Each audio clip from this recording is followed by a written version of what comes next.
I packed up my guns and flew to Texas to shoot Vortex Shootout match. And despite the best efforts of American Airlines check-in agents, I actually made it there with my guns. This match was 5-minute par times per stage and a lot of natural terrain. It was super challenging, and as I'm now seeing, the total shooting time here is about 20 minutes. So I'll introduce the stages, but I'm not gonna lie, I don't have 20 minutes of thoughts about this bad boy. Alright, showing him in the order I shot him. Stage 8, which was also my favorite stage of the match.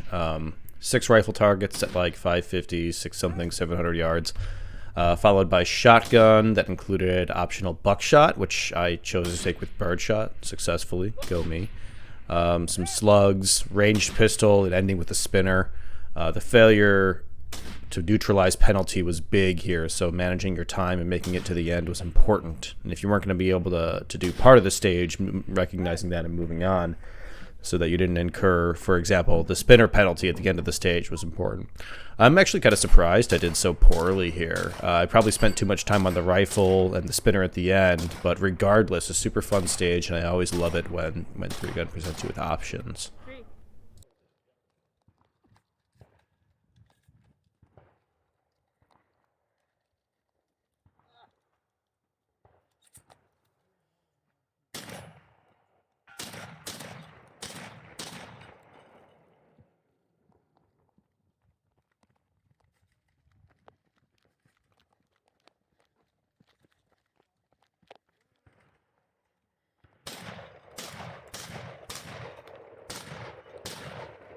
Slugs.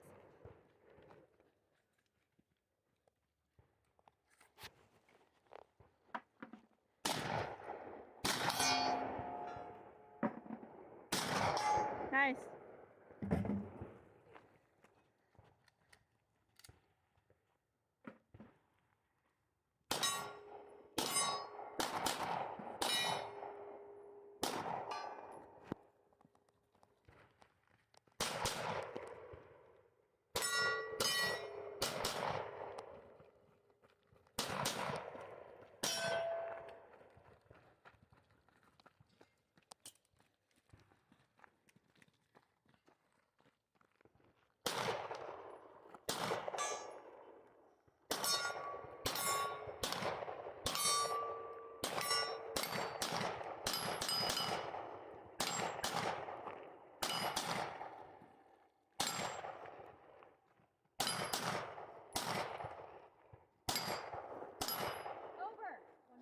Stage 9 was a reset nightmare, and unfortunately, for a few reasons, by the time I shot, I was just mentally and physically drained, and I did what I felt was the worst on this stage, as far as my judgment is concerned. Starting with some rifle under 400, and then more rifle under 100, but with some targets and some shadows. I started this stage kneeling because I thought I was going to be clever, but honestly that position sucked. I should have gotten closer to that barricade and built a more comfortable and stable kneeling position. I was a little clever with shotgun after we move on from rifle here. You see I was a little clever with shotgun, and where I chose to take 2 slug targets. Actually ended up shooting like straight through a bush. Probably not an intended shooting position. But I was sloppy by the time I got to the end of the stage. I was just tired and not mentally shooting. I was shooting in a very strange order. I don't know why I chose to do it. Just mentally dumb.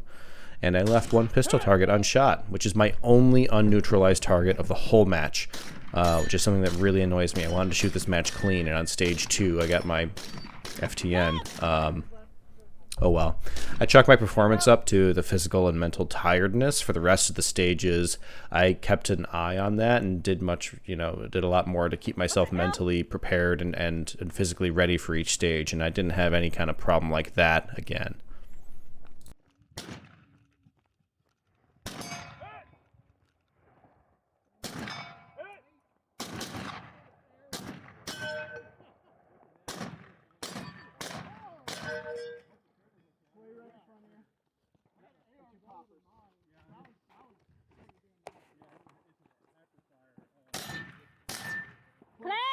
Clay! There!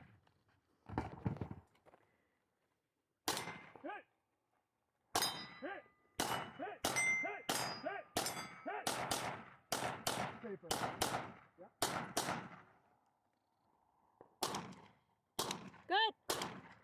Good.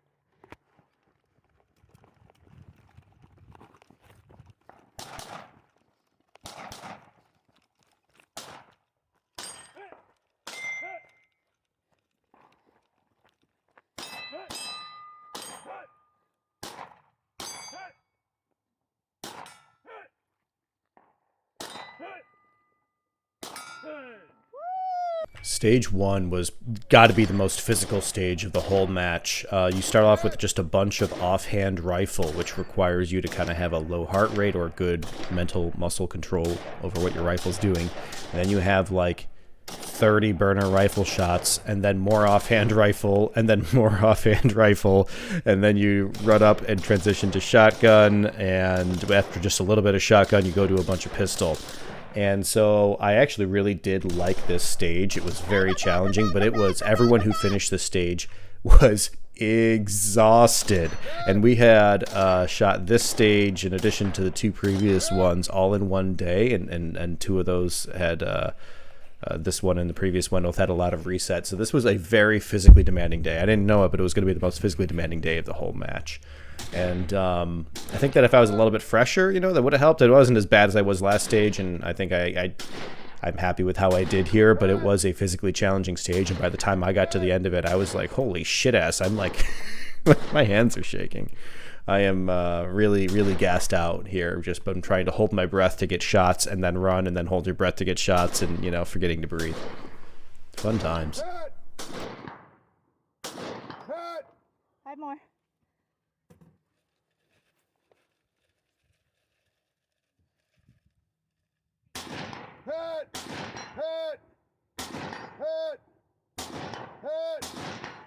Nice.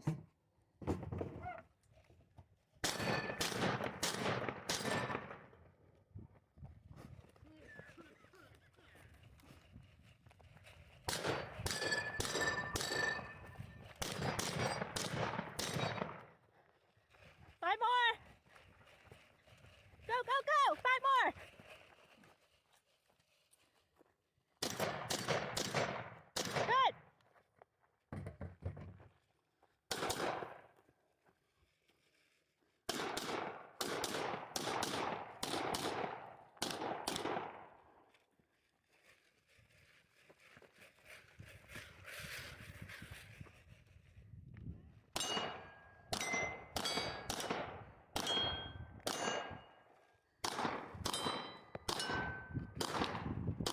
Good!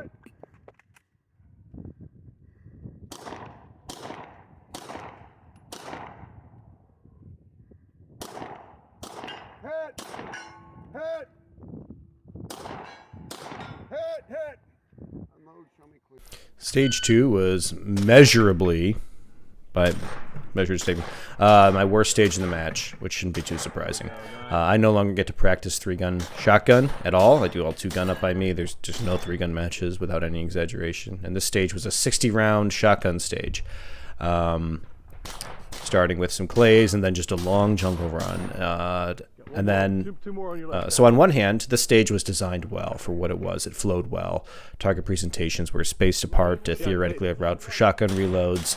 And if I was more on top of them, I would have had less pauses and stuff like that. So my performance is my performance there. But I'm also very vocal that shotgun jungle run stages like this have no basis in practical shooting. They're a way to guarantee that open class shooters win overall and just do better overall. And I believe they're directly responsible for making 3-gun look unattractive and comical to new or skeptical shooters. In no uncertain terms, I think stages like this kill the sport. I'll leave it at that, but I guess the only thing I'll mention is, man, I was tired by the time I got to the end of the stage, too. It was just a lot of offhand loading, so my offhand was cramped up, stuff like that, from trying to load up there. Fun times. No, 2 on the right, over the bridges. Now go. Left. Left.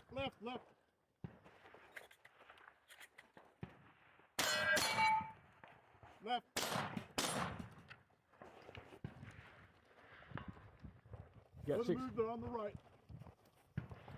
On the right, right.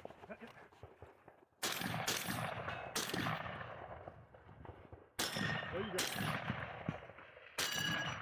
You got Sneaky Bob coming over your left. On your left, on your left.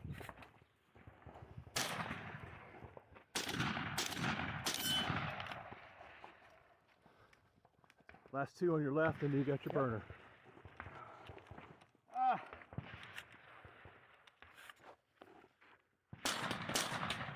Woo. Fingers getting sore here. Remember your burner.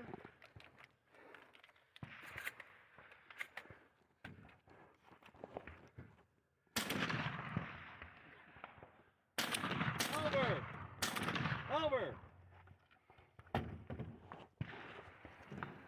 Oh man. Take a breath, take a breath. Should be some buck in there. Take a breath. Over it. Take a breath. That's high, both high.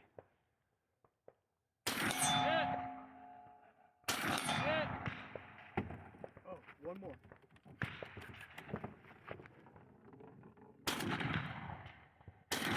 There you go. All right, stage 3 went pretty well for me. It was an all rifle stage with no movement. It was just a stand and deliver with targets between, let's call it about 100 and about, I want to say the furthest one was around 500 yards. You'll hear him call ranges here as I'm shooting.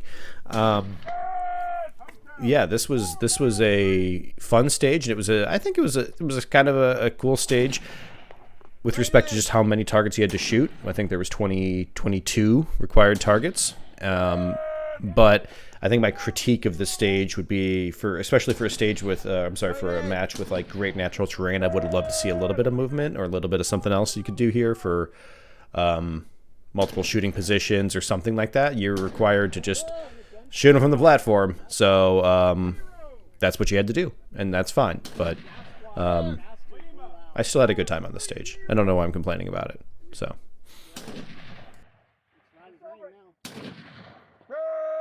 Mike, 375. one caveat I'll throw in here. So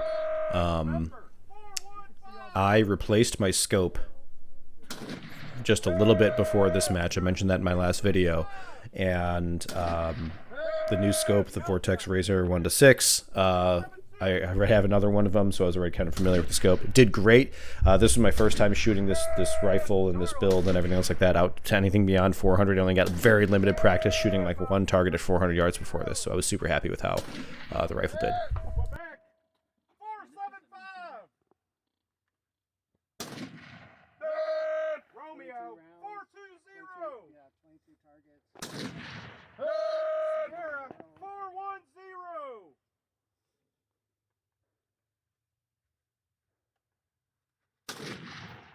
Left edge. Left edge. Left.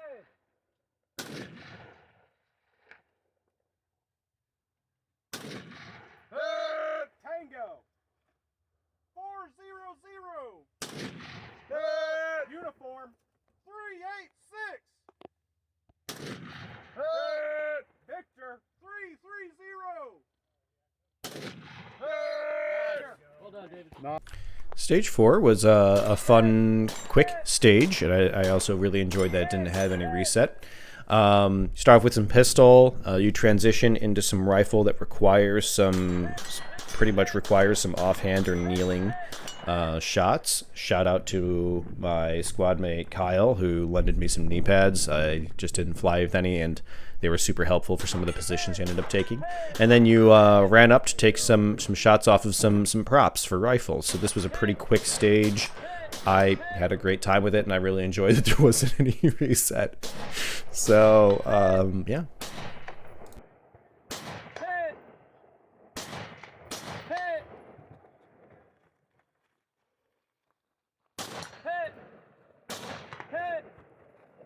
Oh, and shout out to the ROs on this stage who flew out from Great Britain.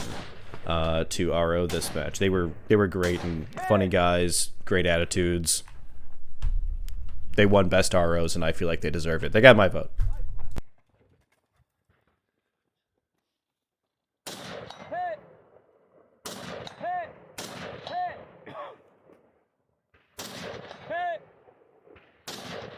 Nice.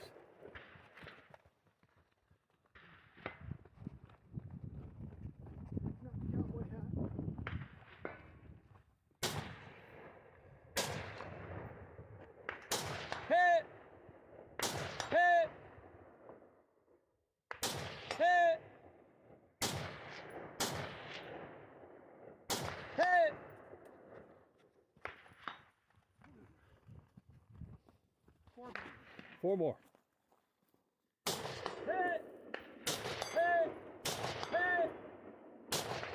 you go. For stage 5, I was first for an early morning shoot here, so you're seeing a little bit more muzzle flash than you normally would, but the cell phone makes it seem kind of bright out there. Anyway, it's an all-pistol stage. After I figured out the general sequencing and where I could stand to see and shoot what, after I figured out my stage plan, I think the stage went pretty well. A lot of your success here was defined by your stage plan and remembering to stick to it, because you can see multiple targets from multiple positions, and choosing when to shoot them was your stage plan. So, went well.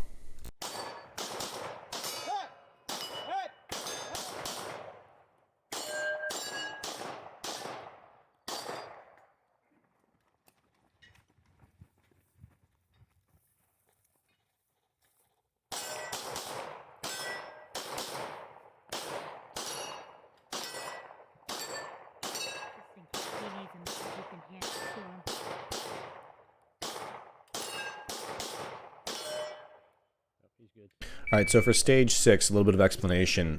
We had a Texas Star and a plate rack at like 100 yards. I went prone right off the bat here, not realizing, because before the stage started, I didn't take a sight picture, and that's on me. Before the stage started, I wasn't allowed to take a prone sight picture, but I could have taken one in the exploratory phase, and I didn't, so that's on me. I didn't realize that from prone, you can't see some of the Texas Star until I was down prone. So that's why you see me change positions middle of this array here in the beginning.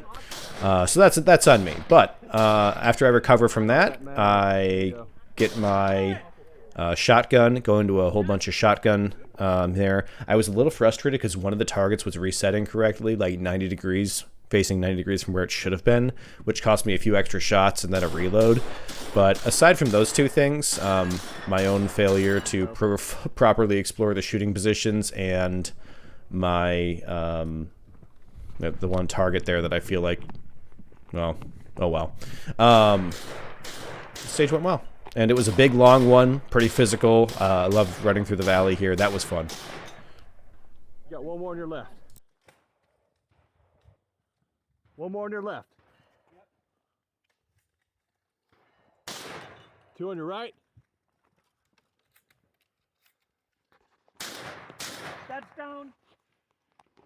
Slugs and burner.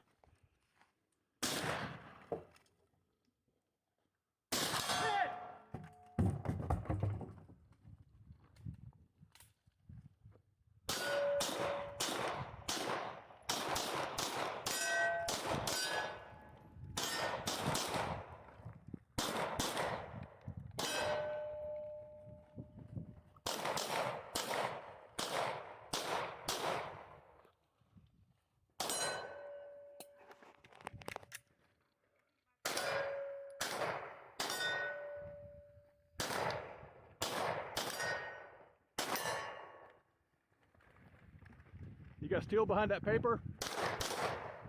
Steel behind that paper.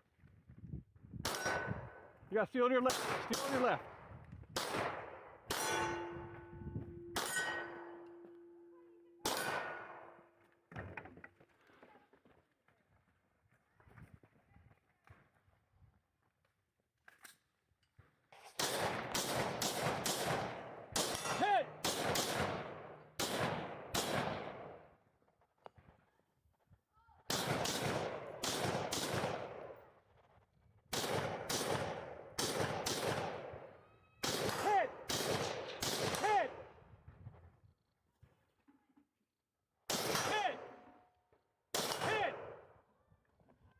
Yeah, yeah. Stage 7 was my last stage of the match. My comments about this stage were, unfortunately, it's mostly centered on the ROs. The ROs, I don't know if they were allowed to do this by the match director or if they just decided to do it on their own, but they decided that while they were going to be, there's a bunch of static rifle here off the bat, some static rifle, and they decided that they were not going to call hits.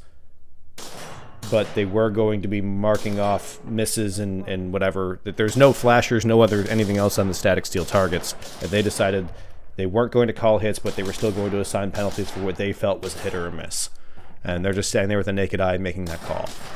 So the reason I think that's bad is because they are calling it, they are making the judgment to themselves. The shooter here that you hear, calling hits for me is just my squad mate who's helping me along the stage. He's not; those aren't official calls. So aside from that, this was a fine stage. It was, it flowed well. There were some little bit of options for where you wanted to do what. I chose to post up and take a bunch of pistol shots from one position, and it went well for me. But yeah, I don't know why they let the ROs do what they did here, and it did cost some shooters some time for hits that the ROs said that weren't hits, so it did have negative consequences.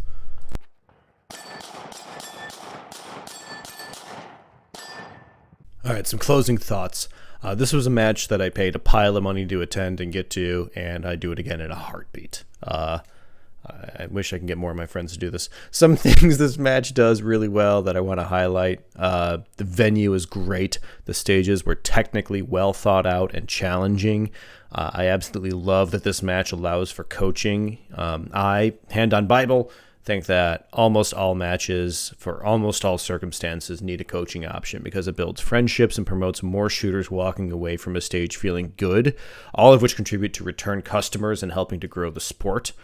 I don't like that many matches unilaterally just disallow coaches because they like to pretend that their match is something that it's not, or even worse, they just copied their rule book from somewhere else. So this match did a ton of things great. I had a blast, and I'll see y'all at the next one.